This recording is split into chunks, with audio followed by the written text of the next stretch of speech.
Greetings from the in-between. You're listening to Murderous Tongues Radio, and I'm Nora Vale, your beacon through the dark. Wherever you are right now, on the road, in a quiet kitchen, in a bedroom with the lights off, I'm glad you found us. It's one of those hours where the world gets honest, phones stop ringing, traffic thins out, and thoughts get louder. So, thanks for spending it with me. Tonight's story is called The Honeybird.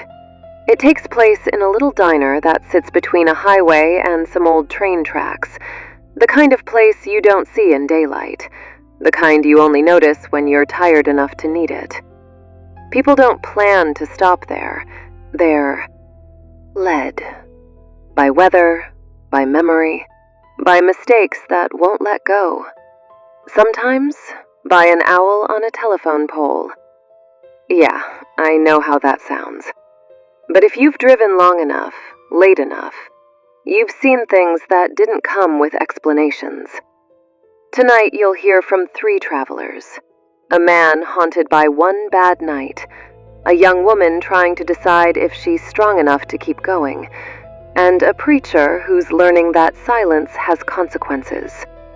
They all walk through the same door. They all say the same thing. The owl led me here. Inside, there's hot coffee, fresh pie, and a woman behind the counter who knows when someone needs food, and when they need mercy. No sermons, no speeches, just a place to breathe. So if you're feeling worn down, if the miles have been heavy, if your mind won't slow down, maybe this story is for you. Settle in, take it easy. This is Murderous Tongues, Episode 22, The Honeybird. Let's get into it.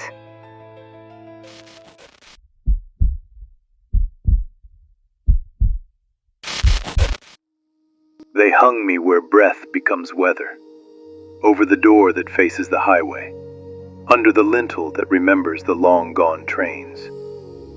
3 brass bells, dulled by steam and years, loosened to the exact laziness the night requires. I am not a clock, though I keep time. I am not a mouth, though I speak. When I move, the room hears itself. They say dawn can find this place. It just isn't invited. On my left, the state road hums in tire song, a line that promises distance the way a lullaby promises sleep. On my right, the rails the county forgot still tick in summer and ping in winter, old steel turning in its sleep. People say that's why I ring when the wind is nowhere. Heat, echo, coincidence. I let them keep that. Explanations comfort the living. The sign outside blinks, eat, at, because the E doesn't always want to show its teeth. Inside, the cook hums a tune that climbs twice and settles like rain. She wears an apron with a stain shaped like a continent she'll never visit. She wipes the counter in patient circles. She keeps her knives quiet, her coffee loud, and her gaze soft. When she looks up, people mistake it for kindness. It is, but it is also measurement. She knows what she is. She learned without being told. The night begins again. It always does. I sway to measure it. Somewhere beyond the glass, a shape perches on the telephone pole, pale and still. Those who are meant to see it will. I ring true when the door opens, a tremor and a note that finds its own way back to silence. The first man is road-tired in the bones, the kind of tired that makes memory slippery. He stands for a moment with rain gathered at the ridges of his jacket, as if he's the door and the weather must pass through him to get in. The owl led me here, he says, surprised to hear his own mouth. It told me to rest. Coffee's hot, the cook says. Her voice is the right temperature for night. He takes the third stool from the end, near the pie dome. He holds the mug like a sea holds heat. He watches the window behind her. People who are ready to speak always watch what isn't reflected. She fries eggs the way she does everything. No drama, only heat and attention. The grill answers yes. The plate finds its place without needing to be told. The road murmurs, and the rails, far or near, make that low sound the body mistakes for its own. He tries to eat. 2 bites. 3. He pushes the yolk into a sun and looks right through it. I hit something, he says, quiet as a glove. Out on the interstate. Swerved, didn't see it until it was there. Pulled over. Nothing to see, no dent, no fur, no dog standing on 3 legs looking at me like a question. Under the bumper it was. He draws a shape in the air with his finger, the curve of a bruise. A smear. Rust looks worse in rain, she says. He laughs into his cup. That's what I told myself. The sound has to push through a tight place to get out. Last year my boy called me while I was driving home from a job, and I didn't pick up because I was wrong in the bottle. He needed a ride from the ER. He made it anyway. He's fine. I called again the next night, stone cold and sober, and he didn't answer. I keep hearing the first ring inside the second. Like the road leaves a voicemail in you, and you can't find the button to delete. The cook sets her palms on the counter, not touching him, keeping him from falling off the inside edge of himself. You're here, she says. That's heavier than a truck full of gravel. I keep seeing eyes in the lane, he says. Not deer. Higher. Steady. Like somebody carrying headlights across the dark toward me. Eat while it's hot. He obeys, because some sentences still tell you what to do. When the plate is quiet, the room shifts. The light by the front door warms a half shade. The hallway by the platform door and the restrooms cools like a held breath. He watches both without knowing why his chest tightens. He leaves a bill that isn't necessary but makes his hand feel real. He goes out through me. I speak his measure. I ring once, and the note hangs longer than wind would allow. An engine answers, far, then nearer, then far again, never shifting up, as if it has learned the shape of one gear and loves it too much to change. The cook wipes the circle his cup left. A lemon-sour scent wakes where the rag passes. My bells sway, slow, satisfied, as the air relearns how to stand without him. She breathes once, slow enough to feel the weight settle. Some roads take and take, she murmurs, and still men try to outrun themselves. It is quiet for minutes that don't need counting. The radio picks up a song that knows what her humming knows. The lights above the counter blink twice, as if remembering how to be not sky. She checks the sugar, the salt, the pie. A liturgy of small stewardship. This is the work, not the choosing, but the keeping. I ring again. 2 notes, a tiny pause where a breath could fit, then a third as soft as a fingertip. She is young enough to apologize for rain and old enough to pretend she meant to bring it. Her hair sticks to one cheek. She holds her backpack like body armor. There is a scrape on one knuckle, old and unimportant. The owl led me here, she says, pointing at the glass. It told me to rest. Bathroom's down the hall, the cook says. Towels on the hook. Cocoa while you thaw? Yes, the girl says, like a person who has been asked for what she wants and doesn't trust that is allowed. She slides into the booth near the window, where people sit when they are preparing to be somebody else. She talks before the cocoa stops steaming. I told my mom I wished I'd never been born. Her mouth tries not to cry and fails delicately. She said she wished the same. We both threw the same rock at the glass. It felt like a script we'd been dying to read. Some lines live in the drawer, the cook says, stirring. You pull them out when the house goes dark and you can't find the candles. She meant it, the girl insists. She wasn't drunk this time, only tired. Tired makes a mouth mean, the cook says. Pie? What kind? Lemon remembers summer. Pecan remembers Sunday. Lemon, the girl whispers, almost as if remembering sweetness hurts. She eats with the joy of the thawed. Sugar brings back the color in her voice. She tells a smallness that grows. The boy who promised without promising.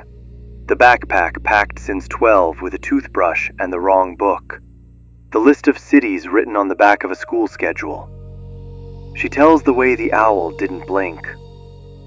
It looked kind, she says, daring the cook to disagree. Kind isn't soft, she says. Kind walks you to the threshold. When the fork makes its last scratch, silence falls like a blanket pulled up to a chin. The girl sets it down gently, as if sound might break her. She looks at the window, then at the road, then at her hands. I don't want to go back, she says, voice small but certain. I can't. The cook studies her the way a lantern studies the dark before deciding to glow. You won't be going back, dear, she says softly. Something unwinds in the girl. A held breath, a clenched year. The cook brushes a crumb from the counter with her fingertips, almost tender. Do you remember what mornings are like? She asks. They haven't forgotten you, the cook murmurs. The fluorescents above the hallway shift, warm as first light. The latch on the platform door loosens, quiet as a curtain opening. The girl stands, hugging the backpack that has done all it could. For a moment, her eyes catch the cook's. Fear, relief, recognition braided like rope. Then she steps toward the dawn-lit dark. Cool air gathers her like a promise kept. She doesn't look back. Where her elbow rested, the varnish looks a shade lighter. Sometimes, words leave dents. I feel the place where she passed through me. It is lighter, as if dust decided on mercy. Rest now, the cook says to the quiet, almost to herself, as if rest were something a person could hand over, folded. The third comes with politeness folded around him like a church program. He removes his hat before he sits. His cuffs are rolled in exact twins. His eyes are the color of a creek bed that only runs in spring. The owl led me here, he says, nodding toward the window. It told me to rest. You hungry, Reverend? The cook asks. If it's no trouble, he says, though trouble is what brought him. He lays his hands around the cup she pours, as if making a little chapel for the steam. How long were you lost? She asks. He tries to smile. I told people where to go for 30 years. Turns out I only knew where the roads begin. He hesitates. His voice moves down a key. I told a woman to forgive a man who didn't deserve it. I told a boy to be patient with pain that had no intention of ending. I told a man God wouldn't give him more than he could bear. His jaw trembles. He bore it.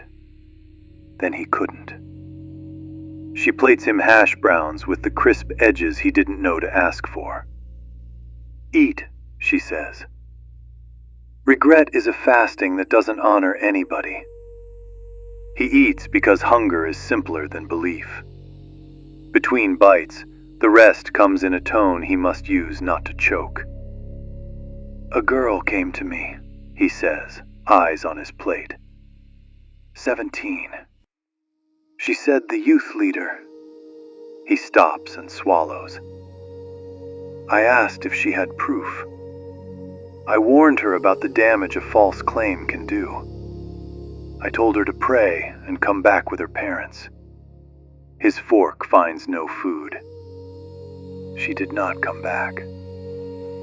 You tried to keep peace, but peace without truth just lets harm find a quieter room. He looks at her like a parishioner who has stumbled into the wrong church and found he loves the sermon. What are you? He asks softly. I'm the one who points, she says. I'm the hand on the map that says you are here. I forgot where here is, he whispers. The air hushes again. The fan above the grill slows. The neon hum steadies. The front windows fog as if someone outside leaned close to listen. He rises, hat to chest. He turns, not toward the platform door, but toward the front, as though some old promise in him remembered morning. He leaves through me, and I ring, a thin candle flame note. Not command, courtesy, witness. Even shepherds get lost, she murmured, wiping a circle on the counter. Good hearts break, too. They just break quieter. You'd think the important part is the choosing, but it isn't. It's the cleaning after, the plates that stack properly, the rag wrung until it admits its water, the thumb pressed flat against cracked formica to tame it. It's the small economy of hands that learned how to keep the living from noticing how thin the room between worlds really is. She knows what she is. She does not call it judgment. That word wears robes. She calls it direction, and direction wears boots. Sometimes she looks into the window and meets the eyes that aren't hers.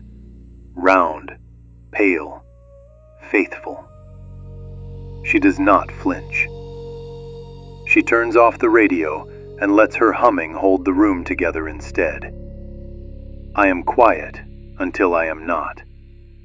Sometimes I ring without wind. Old metal knows vibrations that don't belong to weather. It knows the weight of a story and the shape of its leaving. Dawn never rushes here.